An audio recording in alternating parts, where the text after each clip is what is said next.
same thing that you're going to put the wrong sides together. And it says it here in the directions. Wrong sides together, we're going to stitch 5/8 of an inch. A couple of pins to hold your seam in place.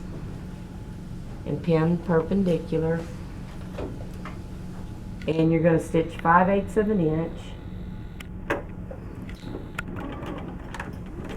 And then back stitch all the way off. Take your pin out before you get to it.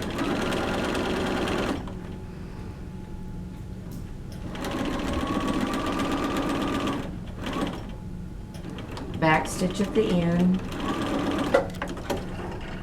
Make sure you're trimming all your threads.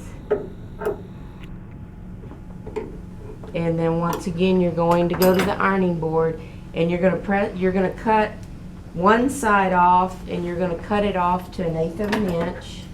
So we'll trim one side first.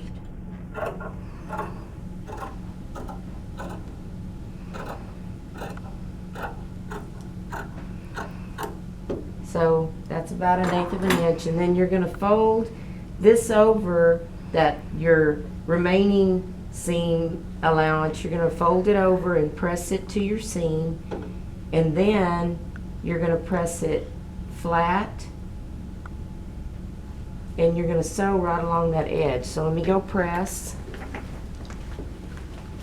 And once again, if you press it to one side and to the other, it kind of helps it lay flatter.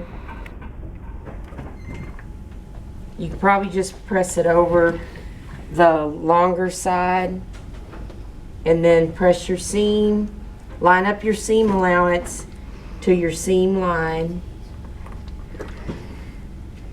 So now I've folded over the seam, and then I'm going to press it down.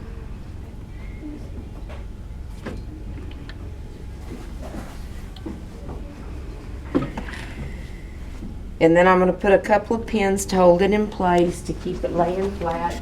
And does anybody have flat filled seams on? I don't think anybody has blue jeans with flat fill seams. But generally that's where you would see it on pants or blue jean jacket.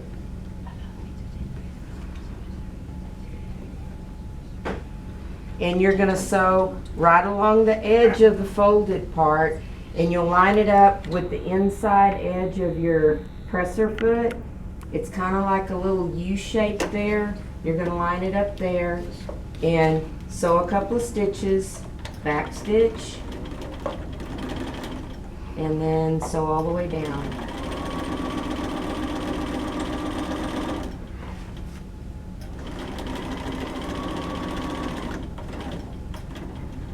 And back stitch at the end. Generally when you're sewing straight, you will back stitch. And that's it. You're done. Trim your threads.